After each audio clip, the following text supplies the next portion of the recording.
Mrs. Johnston back, and it is Knowledge and Social Studies time.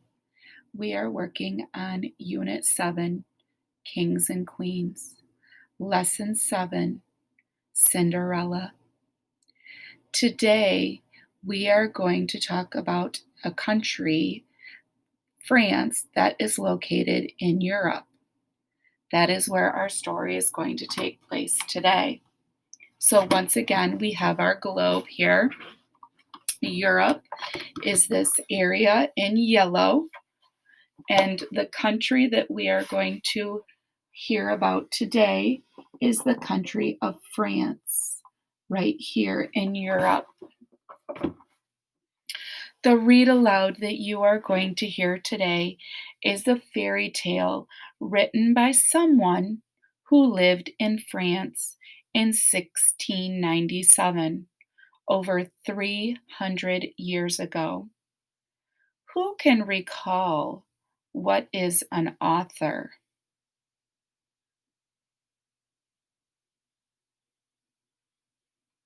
An author is someone who writes a story or a book. The author who wrote today's read aloud is named Charles Perrault. This is a very old story, like fairy tales, and are often rewritten by other authors and put into new books. The books usually have different illustrators too. So who can tell me, what does the illustrator do? The illustrator draws the pictures for the story.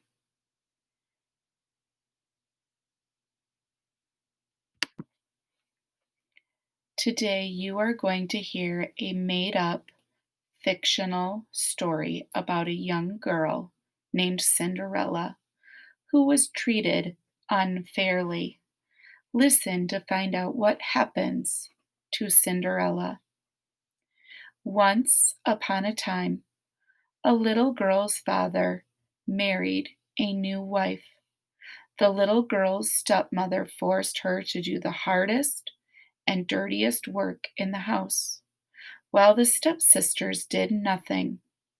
When her work was finally done, she would sit, tired and alone, on the hearth by the fireplace, among the ashes and cinders.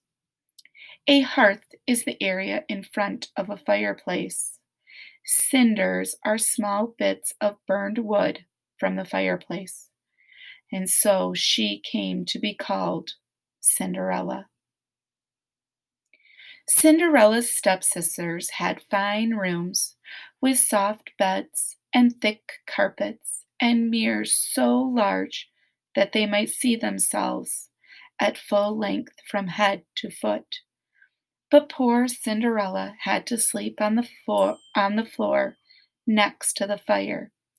Yet she bore it all patiently and did not complain to her father, for his new wife ruled him entirely. One day, the king's son, the prince, announced that he was going to hold a ball. A ball is a fancy party with dancing. The stepsisters shrieked with excitement at the announcement. All the young ladies in the kingdom were invited to the palace for a grand evening of dancing and merriment. The word merriment means fun. For days, the stepsisters primped in front of their mirrors and talked of nothing else. The stepsisters snapped at Cinderella. You must help us get ready for the ball. Clean our shoes. Comb our hair. Hurry! Cinderella helped her stepsisters without complaining. Silently, however, she longed to go to the ball and imagined herself dancing in the arms of the prince. At last the day came. The stepsisters and their mother left for the palace. Cinderella watched them as long as she could see them.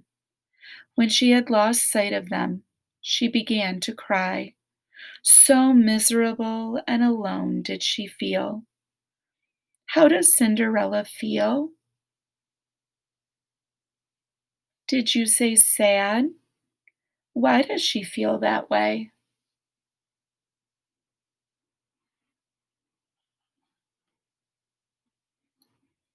Did you say because she wants to go to the ball? She wants to have fun, dance with the king and the prince?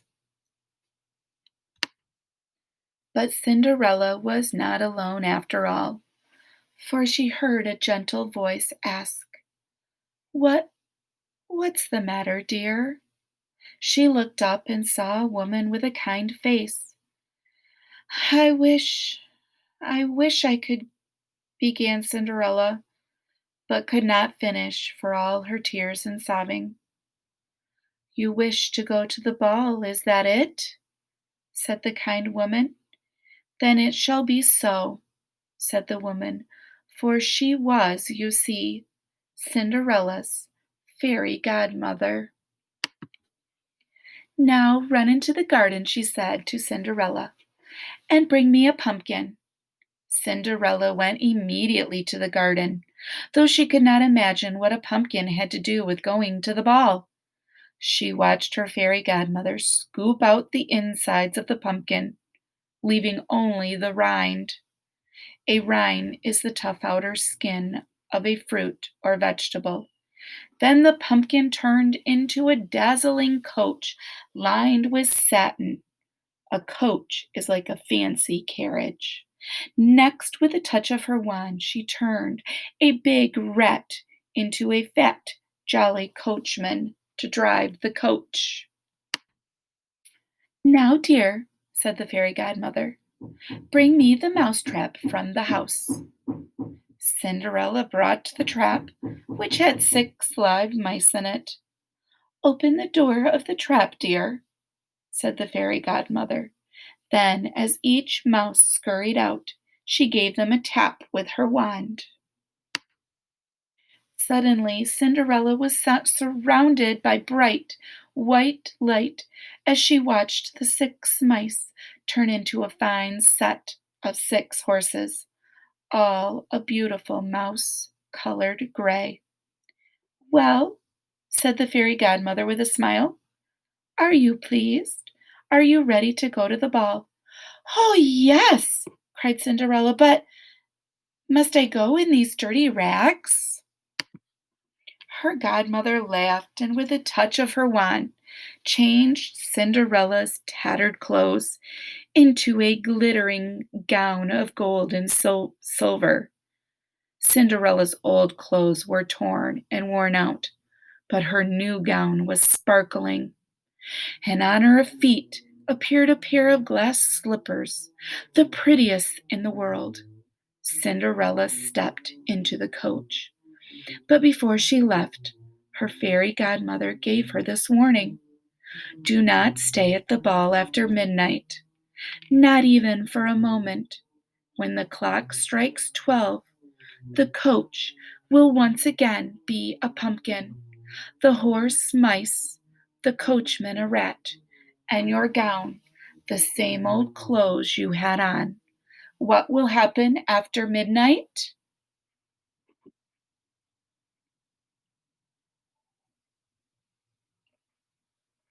Did you say everything will return to normal as it was before Fairy Godmother came? Cinderella promised she would leave before midnight. Then, calling out her thanks, away she rode in the coach, feeling happier than she had ever felt before. At the palace, the prince heard that a great princess had arrived, but that no one knew who she was. Who do you think the princess is that the prince heard about? Did you say Cinderella?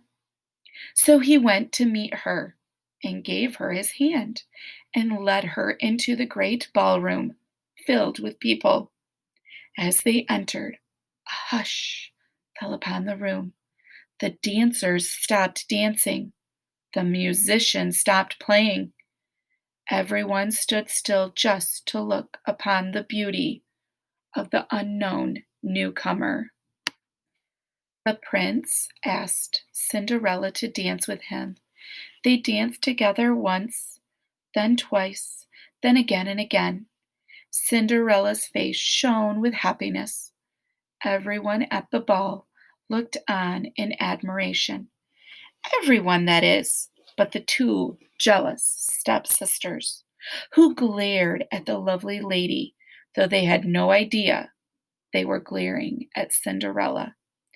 They were jealous of the young woman because they wished the prince would dance with them instead. How quickly time slips away when the heart is happy. As Cinderella danced again and again with the prince, she heard the great bell of the palace clock begin to toll or ring. 1, 2, 3. "Oh!" she gasped. "The clock! What time is it?" The prince answered, "Midnight." "Midnight!" Cinderella's cheeks grew pale. She turned and as fast as a deer ran out of the ballroom, down a long hallway, then down a long staircase. What's wrong? Why did Cinderella start running?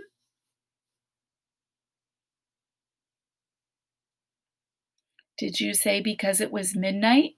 And at midnight, everything goes back to normal. Her dress, her tattered clothes, the pumpkin or the coach, a pumpkin, the coachman, a rat, and the horse back to mice. At the foot of the staircase, she stumbled. One of her glass slippers fell off. Cinderella tripped and lost one of her glass shoes. Can you see the slipper right here? But Cinderella could not stop. Already the clock had sounded its 11th stroke as she leapt breathlessly out of the castle into the darkness. She heard the clock sound the last stroke of midnight and felt her smooth gown turn into the rough cloth of her real clothes. Her dazzling coach had turned back into a pumpkin, so she ran home alone. When she got there, she was out of breath and climbed the stairs to her cold attic room. Then she noticed she was still wearing one glass slipper. Now, when the Cinderella had run from the palace, the prince had raced after her, and though he had not been able to catch her, he did find at the bottom of the staircase the glass slipper that had fallen off her foot. And that is why, the very next morning, the sounds of the trumpets woke the kingdom, and the prince announced that he would marry the woman whose foot fit the glass slipper. The prince sent men to try the slipper on the foot of every woman in the land. From house to house they went, trying the slipper on foot after foot. But on one foot the slipper was too long, on another too short, on another too wide, and on another too narrow. And so it went on until at last they came to the house of Cinderella and her stepsisters. One by one the stepsisters squeezed, pinched, and pushed, but the slipper would not fit. Why did the stepsisters keep trying to make the shoe fit? Did you respond or say because they wanted to marry the prince? Then, from the shadows, Cinderella stepped forth and said, "Let me see if it will fit me." "You," the stepsisters cried, "go back to the cinders where you belong." But one of the prince's men said that he had orders to try the slipper on every woman in the kingdom. He placed the slipper on Cinderella's foot, and it fit perfectly. The stepmothers' mouths dropped open in astonishment, and they were even more shocked when from her pocket Cinderella drew forth the other glass slipper. Why were the stepsisters surprised? Did you say because they didn't recognize Cinderella at the ball? And now the stepsisters recognized Cinderella as the beautiful lady they had seen at the ball. They threw themselves at her feet and begged her pardon for all the ways they had treated her so badly. Cinderella was so kind hearted that she forgave them and embraced them. Later, after Cinderella married the prince, she even invited her stepmother and stepsisters to live at the palace. And there Cinderella and the prince lived happily ever after. Who are some of the main characters in this story?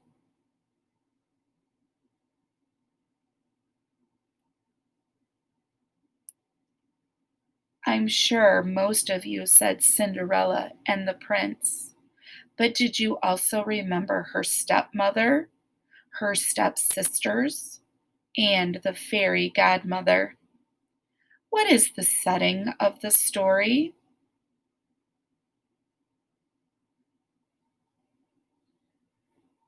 Did you remember the setting is the house where Cinderella lives and the palace where the prince lives? How do Cinderella's stepmother and stepsisters treat her?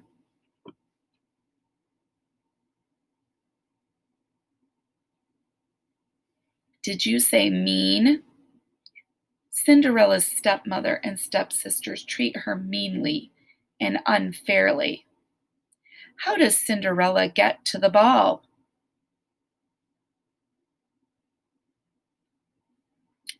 Did you say because of fairy godmother?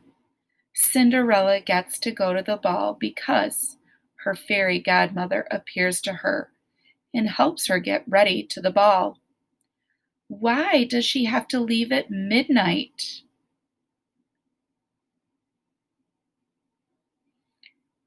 Cinderella has to leave the ball at midnight because the coach would turn into a pumpkin, the horses would turn back into mice, and her clothes would become tattered again. Who suddenly appears to help Cinderella?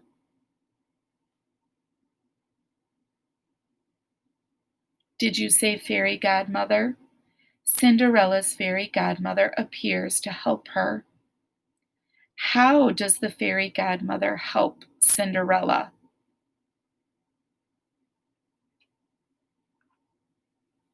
Did you say by getting her ready to go to the ball? The fairy godmother helps Cinderella get ready to go to the ball by turning a pumpkin into a coach and mice into horses. How does the prince decide to try to find Cinderella?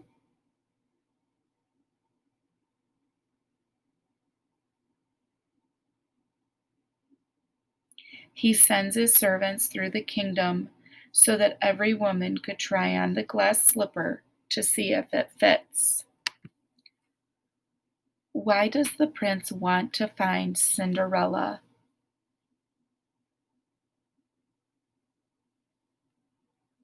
The prince wants to find Cinderella so he can marry her.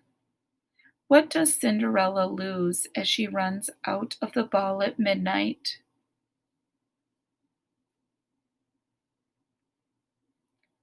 Cinderella loses her glass slipper as she runs out of the ball at midnight. What happens at the end of the story?